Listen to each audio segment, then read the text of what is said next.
SynthFest 2025. I'm here on the booth of Olivier Grall. How are you? Hello, I'm fine, thank you.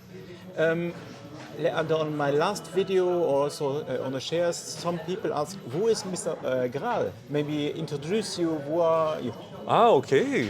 Well, I'm a French musician and technician and sound and engineer. And I'm very involved in the vintage keyboards, synthesizers, analog, and electric pianos and organs and so on. So you're one of the kings of vintage in France. Some people say that.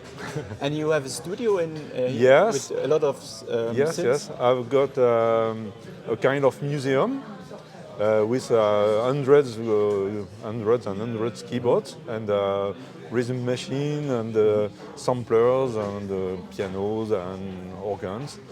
And it's located near Bordeaux in southwestern France. And it's a place to record, produce, for sampling, a lot of things, different things. And I heard you are you are working also with UVI on their vintage synth sounds. Yes, right. UVI came to my place and make some new soft when using my own keyboards. And I work also for Arturia, sometime for Korg. So you are basically a service provider for. Yes, for consulting. Yeah. And there's a tradition on SynthFest. There's always a vintage corner from you. Yes. And yes. I think last year was Yamaha, no? Last year that was Korg. Korg. Years before was Yamaha. Yamaha. Yes. In fact, I'm on the SynthFest since the first year, and every year I propose a different exposition with different. I choose a brand, in fact, and I expose a brand like Moog or Harp or Korg or Roland. Or voilà. This year is RSF. One of the most famous French. Yes, the most famous synthesizers company from the 80s. So RSF is very rare items generally because the production was quite low, but they are very, very, very good sounding instruments. So this information that many people say RSF synths are rare, very rare, Yes. and the production was very low. This is true. Yes, yes.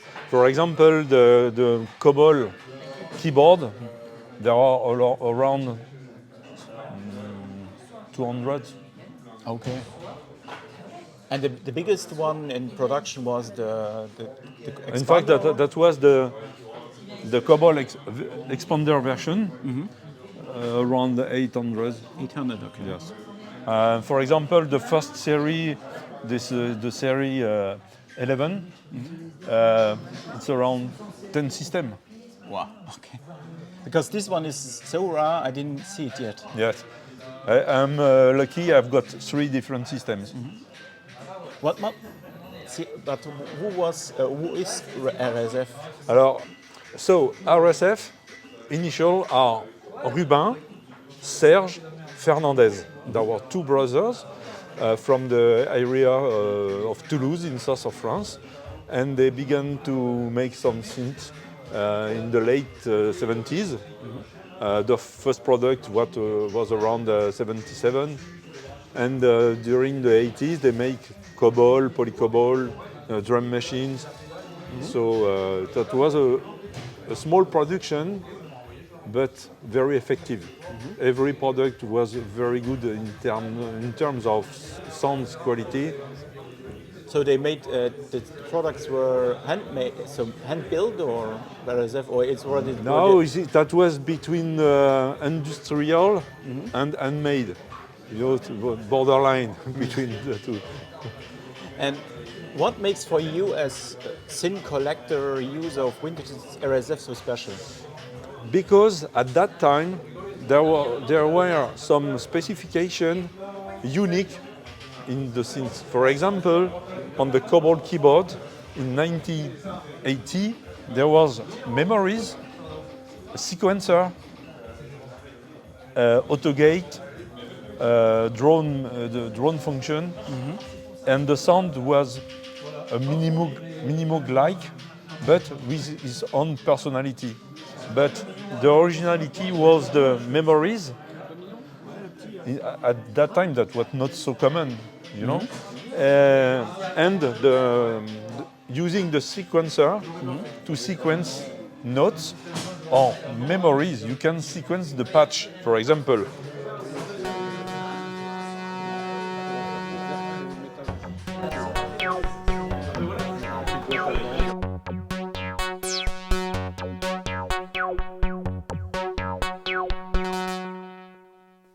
Feature, and nobody make it since. Okay. There is no other synth on the earth for the moment able to do that. You can sequence the memory patch, so you can each step you can have a different note or a different patch. In Eurorack, there are modules where you can sequence the patch. I don't know saw that. that, yeah. Okay. And so, what was in your complete collection here? What was the first RSF? That was the Series 11. That was the first series of product. They make some systems, but there is never twice the same system. That was always a unique system. Okay. Made for the people at that time asked RSF to make a modular, so they make a special one. So they didn't have that was a one shot. They didn't have one product, and you choose. You have the choice to choose your own module, but there is no configuration for catalog. You know, so that was it handmade each time. Can we also hear it? I can. There is a thing I like very much is that there is a phasing inside. Okay. And this phasing is unique. There is a sound.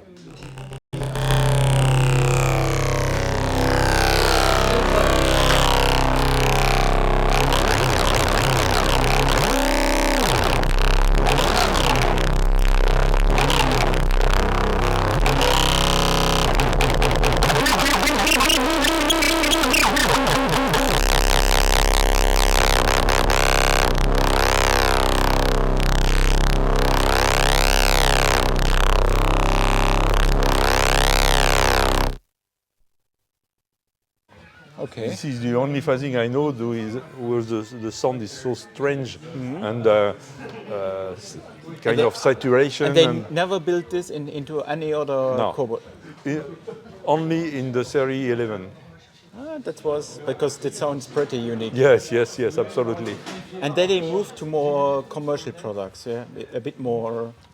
In fact, the most common product was the Cobol keyboard and the Cobol expander. And there were some big configuration with the modular system. We've got a programmer, Cobol expander, expander 2. With, you can get additional ADSR, additional mixer, VCA, LFO, noise, ring modulator. And in fact, if you got the two rack, it's like if you have an harp 200 and 600. And you worked with Behringer together to replicate the Cobol in Eurorack. Is this you reproduced the first one? Yes, this one. Yeah. The Behringer version is the copy of that of the Cobol expander. And I was. So the features are identical. Yes, absolutely. Maybe we see also in the future an expander too from Behringer. I don't know. That would be cool because but it works like a modular synth in this case. Yes. In fact, it's if you don't patch anything, it's working. It's okay. Like on MS-20, it's the same. And if you patch, you add some feature, some function, and you can control like a modular system. Okay. And the programmer on top, it gives you presets. The programmer gives 16 control voltage. Okay. And you can take the output of the different control voltage and assign where you want. It's not necessary on the Cobol. You can get another system, a modular system, and you can assign the CV where you want, from the source to the destination. But in the conception of RSF at that time, that was made to control the expander. So the first CV control, for example, is VCO frequency 1, you know, and the control number 4 is to control the VCF frequency. But if you wire differently, you control what you want. And you can memory the values So these of are the CV. preset CVs. Yeah. Yes, it's a preset CV with 16 CVs. And of course, you can sequence the different Also there, okay. the different patch, like on the Kobol keyboard. So it's a very unique feature. They were pretty early on with. Yes, of course. Because today in modular we don't have patches. No, or so. no, don't. That was in 1980. So it was. And what makes for you the Kobol so special in the sound? Because it's basically a normal synth with VCO, VCF, and so on. But what makes for yes, you? but because the filter, for example, is based on a chip called SSM 2040. And this filter, this chip is very good quality. So the filter is very good, the envelopes are very snappy, and the level output is extremely powerful. So finally, it makes a big sound, really big and fast sound if you want. And on the other side, if you want to reproduce some classical sounds like Minimoog, it's the only, for me, it's my opinion, this is the good synth to reproduce a Moog sound, the Minimoog sound. At that time in France we call it the French Minimoog. And for now for SynthFest you brought how many? Bring two complete systems. Yes, in fact here you got two programmers, two Kobol expander, two expander 2, and two mixer. Okay. So this is a complete system. So what is doing the keyboard mixer? Is this? Yes, it's a little mixer. It's a line mixer, 8 inputs with a stereo output and one auxiliary to plug a reverb or echo or effect as you want. It's just 8-line mixer. And very simple. as you was part of the in the works for Behringer to reproducing the Kobol, was it challenging to matching the original with the clone? Yes. Because it's always tricky to get the sounds one to one. Yes, it's always a challenge to reproduce a vintage synth for a new one, make a copy. It's always a challenge. And Behringer did a very good job with the Kobol. Okay. It's very, it sounds lovely. Yes, it's very effective. I'm very satisfied because I work on it, so very satisfied. I say I believe a guy who has so much RSF that the Kobol then the clone is good. And this is the only solution for the moment. It's the only solution to get the RSF sound. Right. Or in a emulation. And on the left side you have one more system? Yes, it's a different system. This one has been made especially for me. It's a quite unique system. In fact, it's a 4-voice polyphony Kobol. Okay. So you've got basically the programmer and one expander Kobol, but in fact there are 4 cards of Kobol. Okay. So it's not a really full polyphonic because there are no polyphonic modulation, there are no auto-tune. It's a big complicated to use it properly, but it's very.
And this Polyclavier, this was also a product of RSF.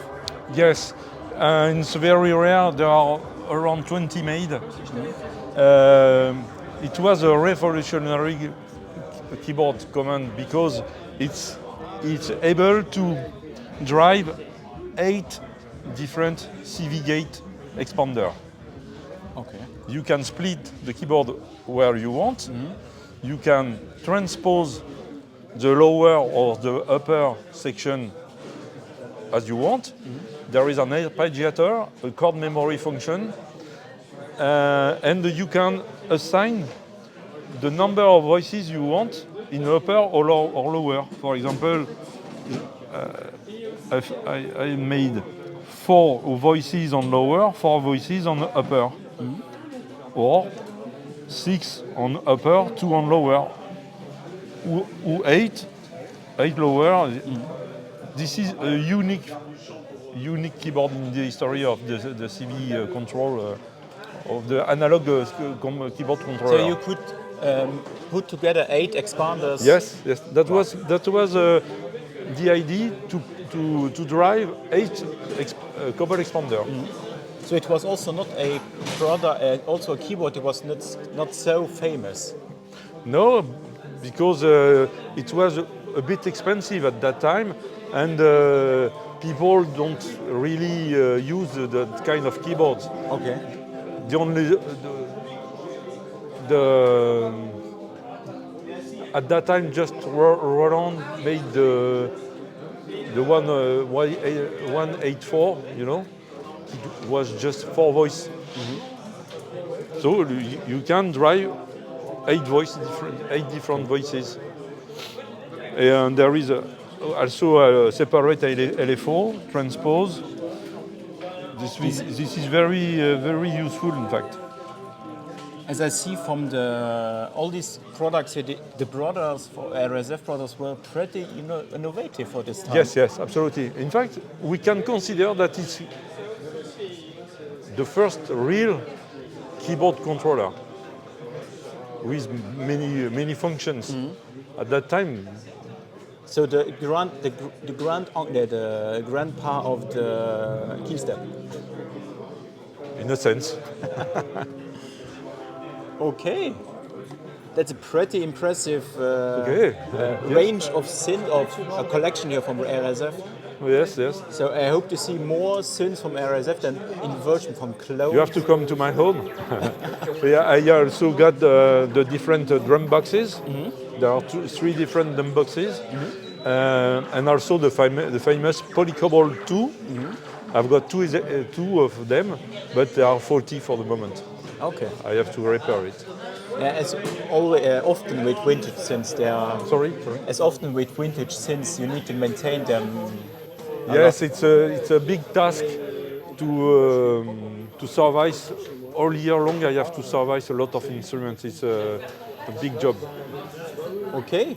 Okay. Then big thanks, Olivier, for this look at the RSF. Thank you, Tom. Big thanks and good luck here with merci. your presentations. Merci. Big thanks. Okay, merci. Talk to you again in the next video. Bye.